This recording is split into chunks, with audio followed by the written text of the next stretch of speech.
Vocês viram a questão aí não só do John Textor e também aqueles vencimentos com São Paulo, como também a do Evangelos Marinakis, aquele bilionário grego que ganhou o prêmio agora? Vou falar com vocês sobre isso, sobre Reinaldo, sobre Mário Rui, também sobre Martim Benítez. O vídeo de hoje está completaço de notícias do São Paulo e vamos direto aqui agora falar das notícias. Vamos junto? Então, ó, na boa, só chega nesse like aí, só isso que eu te peço, deixa um like e se inscreva aqui no canal, mais nada, o resto eu faço por aqui, tá bom?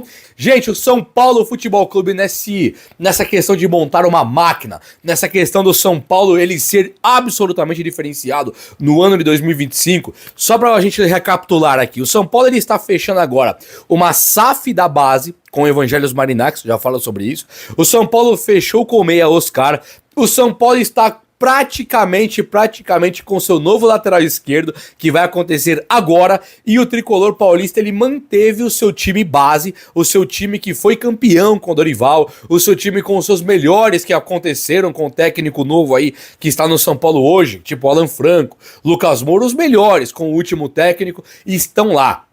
Então o São Paulo começa a montar um time extra classe, um time totalmente diferenciado e um time que agora ele precisa já de um novo meia, apesar da chegada do Oscar, porque o São Paulo dispensou alguns meias e vendeu alguns outros. Então a coisa tem ficado legal pro nosso lado. Vamos lá.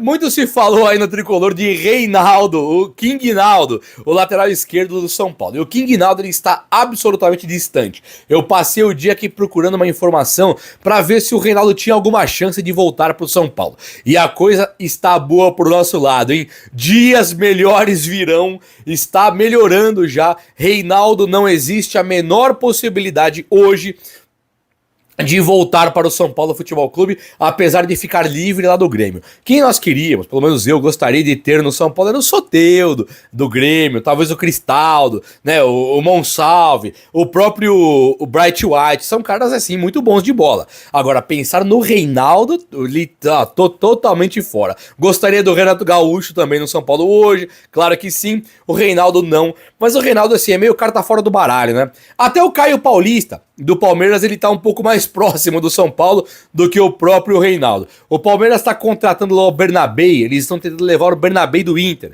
que é do time mexicano. E aí você tem o Caio Paulista ficando totalmente escanteado do time do Palmeiras e meio que ficando fora dos planos, né? Mas assim, também Caio Paulista hoje é carta fora do baralho, não existe a menor possibilidade também de ter o Caio Paulista por enquanto, pelo que eu me informei, o lateral pro São Paulo nem é o Mário Rui. Lembra do Mário Rui, o português que jogava na Lazio? A Lazio está dispensando o Mário Rui agora. Então assim, para nós São Paulinos que vimos o Mário Rui ele poder vir para o São Paulo, foi assim uma matéria de discussão enorme, quando a discussão era Mário Rui ou Alexandro, lembra? Alexandro muito perto do São Paulo, teve proposta, São Paulo fez proposta pelo Alexandro, fez proposta pela renovação do Wellington e tentou também o Mário Rui, cara. O Mário Rui, o São Paulo viu muitas dificuldades de trazer da Lazio. Era um jogador assim que, não, Mário Rui jamais. A Lazio nunca que vai liberar o Mário Rui pro São Paulo. Nós convivíamos com esse tipo de fake, com esse tipo de desinformação, né? Como assim o Mário Rui era impossível no São Paulo? Sempre questionei e nós vimos que o São Paulo se aproximou do Mário Rui e acabou não levando. É aquela máxima do Benedetto, lembra? O São Paulo faz uma propostinha que é para não trazer mesmo. O São Paulo no Mário Rui foi para não chegar também. No Alexandro, São Paulo também meio que foi para não chegar. A proposta que eu me informei, eu nem vou falar aqui porque eu não tenho como confirmar, mas o que eu me informei do Alexandro é que ele queria realmente vir para o São Paulo. E o São Paulo, de alguma maneira, ele parece que não queria. Então é uma propostinha mequetrefe, realmente para não trazer. A mesma coisa do Benedetto, a mesma coisa do Soteldo, que eu sei que tem muita gente aqui que critica o Soteldo, mas o que eu me informei é que o São Paulo vai para não chegar. Sabe assim, lembra do antigo, década de 90, falava-se muito, os backs da Bolívia, é aquele que vai para não chegar, sabe? É aquele que vai sem vontade. O São Paulo, quando foi para cima desses caras, ele foi meio que sem vontade. E aí apareceu Mário Rui também na pauta e o São Paulo daquele jeito, tentando renovar com o Wellington, onde o São Paulo falou que fez 5 propostas, o empresário do Wellington falou que o São Paulo mal fez proposta, as mudanças nas propostas eram microscópicas, dava nem para ver qual que era a nova proposta. O São Paulo perdeu o Wellington também, e ainda bem, né? Convenhamos também, perder o Mário Rui é uma coisa, perder o Alexandro é uma coisa, perder o Wellington é outra. Ainda bem que perdeu o Wellington, que nunca produziu nada. E o São Paulo se aproximou agora de trazer o Wendel. E é nesse momento que o Wendel ele tá 400% fechado com o São Paulo, ainda não fechou, hein? É menos que 100%, tá? 98 eu falei 400, mas quase fechado. Aparece o Mário Rui dispensado da Lazio. E eu acho que é um jogador legal para compor elenco, mas assim, pro São Paulo não compensa, porque é um jogador caro, é um jogador que vai ficar no banco do São Paulo, não sei. O Wendel aparentemente hoje joga mais bola do que o Mário Rui, mais novo. O Wendel hoje ele tem 31 anos, ele é um cara que vem pro São Paulo pra fazer história. Não é brincadeira, ele vem pra fazer história. Assim como o Oscar, que volta agora, vem pra fazer história. O Dybala, não sei se vem. Existe agora o filho do Lucas Moura, né? O filho do Lucas Moura colocou a mãozinha lá assim, ó, fez aquele esqueminha, sabe, do Dybala. Dybala quando faz um gol ele comemora assim, né? E aí o filho do Lucas Moura, o Lucas Posta, o molequinho dele lá, com a camisa do São Paulo, fazendo o gesto do Dybala. Você fala, cara, por que estão me provocando, né? Por que estão me provocando com o Dybala se é difícil dele vir? Depois do parceiro, do patrocinador, falaram muito do Dybala, do Paulo Dybala no São Paulo, inclusive fazer alusão que o patrocinador ele seria um torcedor Dybala, que tem grana pra trazer o Dybala, mas que é o Júlio Casares que escolhe e tal. Aí surge que o Dybala tá longe, que o Dybala não vem pro São Paulo. E aí vem o filho do Lucas Moura e mete o gestinho, isso foi ontem. Então como não falar do Dybala? Como não pensar no Dybala que deve sair da Roma agora aqui no São Paulo com o patrocinador pagando? O nosso patrocinador, inclusive, já está pagando a metade, acho que até um pouco mais da metade dos vencimentos do Oscar. Então o São Paulo teria que pagar 2 milhões pro Oscar, o que eu me informei é que o São Paulo vai pagar 900 pro Oscar. 900 mil, talvez 1 milhão. Que é o valor que o Tassiano vai pagar, que o vai receber do próprio Santos. Enquanto o Santos paga 1 milhão pro Tassiano, o São Paulo vai pagar 1 milhão pro Oscar. Olha o nível, mesma idade, hein? 33 anos, 29 tá o Tassiano, acho que é 29. Mas o Oscar é genial e o Tassiano é comum de tudo. O Oscar chega no São Paulo agora e um patrocinador que poderia ainda mandar pro São Paulo o valor, o Dybala, e pagar o Dybala no tricolor. Bom, não sei ainda se a história do Dybala vai se concretizar ou não, apesar dos sinais, apesar do próprio Dybala ter a camisa do Rogério, apesar do filho do Lucas Moura agora jogando o sinalzinho na tela pra gente. O Dybala é um sonho e não passa por enquanto de um sonho. É um sonho, é tangível, é palpável, é aquele que se pode pegar, existe em matéria, mas ainda é um sonho, né, gente? Olha só, o Evangelos Marinakis, o bilionário grego, ele é um cara que acaba de ganhar um prêmio de gestão de futebol. Tava lá com o Bellingham, com o Cristiano Ronaldo, a alta cúpula do futebol mundial, os jogadores e tal, e ele ganha um prêmio de gestão porque ele ganhou 2 títulos com o Olympiacos, que é o time dele lá da Grécia, né? E ele ganha os títulos e ele consegue um prêmio como gestor de futebol. Então, não só equipe de base, como também equipes principais, que não a base, o Evangelos Marinakis ele tem se destacado nesse meio do futebol. O cara é um monstro, tá?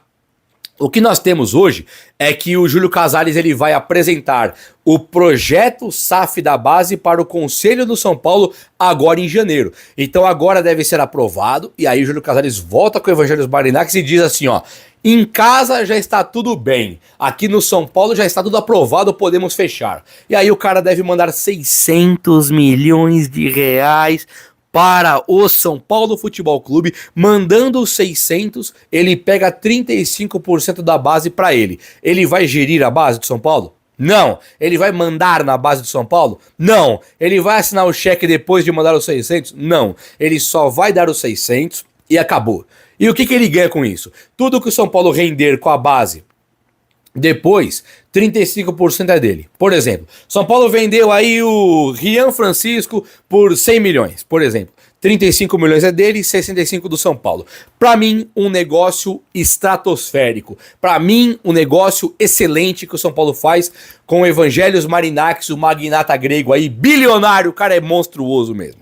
Olha só,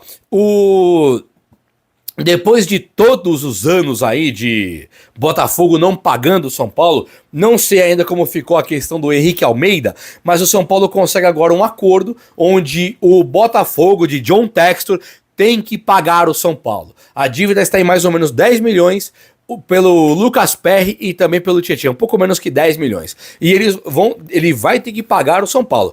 Parceladão em 6 vezes, ele vai ter que pagar os vencimentos para o São Paulo, ainda está em 3 milhões a dívida dele, mas o São Paulo entende que são 10 milhões, 9.900, 9.800, e ele vai ter que pagar para o tricolor por Tietchan e também por Lucas Perry, e o São Paulo faz um golaço, hein? Ah, Juba, só 10 milhões, eu sei que é pouco pro mundo do futebol, mas é dinheiro do São Paulo, e o São Paulo tem obrigação de parar de ser o bocó, o paga-lanche da galera. O São Paulo não pode mais fazer esse tipo de coisa. Então o São Paulo tem que pagar aí o rato pro Atlético Goianiense, tudo justo, mas também no momento do São Paulo receber, ele tem que receber. E é bom mesmo cobrar do menino aí, o John Textor do Botafogo, porque se alguém tem dinheiro aqui nesse mundão, é ele, não é verdade? Gente, muito se fala de lateral esquerdo no São Paulo, lateral direito, não temos avanço do Montiel ainda, não vou falar então do Montiel por enquanto, mas o São Paulo buscando agora por um meia. O São Paulo fez proposta pro meia de 33 anos, que é o Cláudio Aquino, certo? Isso já foi notícia, já falei também sobre isso. Um meia que está aí, no América Mineiro ainda, e ele tem 30 anos, não 33, ele tem 30. Olha nos meus olhos, não são 33, certo? 3 mais 3, são 30 anos. 30 anos, Martim Benítez joga no América Mineiro praticamente sem valor de mercado. O valor é simbólico de 1 milhão de euros. O Martim Benítez está jogando no América Mineiro e o São Paulo, que busca agora um meia reserva para o Oscar, alguns me perguntaram, Juba, e o Benítez, não seria uma boa? E eu fui pesquisar sobre o Benítez. Ele teve algumas lesões no América Mineiro, já com o Wagner Mancini jogando por ali, mas ele é um meia que eu traria imediatamente. E aí eu sei que dá muita discussão, poxa, mas eu vou falar de novo de Martim Benítez. O técnico que não gosta do Martim Benítez, como alguns não o escalam, eles não são também, convenhamos lá, muito vencedores, né? Técnico vencedor que escalou o Martim Benítez é o Crespo. E o Crespo, ao escalar Benítez, ele ganha aquele Campeonato Paulista com o Benítez em campo. E eu penso o seguinte, os títulos de Martim Benítez no São Paulo, que é só o paulista, ele é notório. O Daniel Alves estava com a seleção olímpica, não estava lá, e o Luciano estava no banco. Então o título que teve foi com o Martim Benítez. Depois tivemos a Copa do Brasil, onde era Nestor, Lucas, Caleri e Rato. Aí tudo bem, não era também o Luciano. Então agora, se o São Paulo perde o Luciano ou mantém o Luciano como atacante, com as vendas de Rodrigo Nestor e Michel Araújo, falta aquele meia, não falta? Não falta um meia para reserva do Oscar, um meia para render ali na criatividade? O Benítez, ele não tem realmente parte física para jogar o ano inteiro, mas ninguém espera que o Oscar, aos 33 anos, também tenha. O Oscar não tem histórico de lesão, o Benítez tem, mas o Oscar, para não ter as lesões, talvez ele tenha que ser poupado em algum momento. Ele sendo poupado, aí Martim Benítez passa a ser um nome que para mim é extraordinário, até melhor do que o do próprio Cláudio Aquino, lá do Vélez, que o São Paulo tem feito proposta, inclusive. Eu, no lugar do São Paulo, Belmonte ali, traria Martim Benítez sim, só que para ser reserva direto do Oscar, sempre que o Oscar tiver que sair, ou que ele faltar porque estará sendo poupado para não se machucar, meu meia seria Martim Benítez. E aí, fala comigo aí, o vídeo de hoje foi esse, eu espero que você tenha gostado, e se gostou, deixa esse likeão aí, tamo junto? Abraço, meus amigos. Até a próxima. Valeu! É isso aí, torcedor São Paulino. Ficamos por aqui com mais um vídeo. Se gostou do vídeo, deixa o like, se inscreva no canal, ativa o sino de notificações também para receber os próximos conteúdos postados aqui no nosso canal do São Paulo, trazendo todas as informações de negociações e contratações do nosso amado tricolor paulista.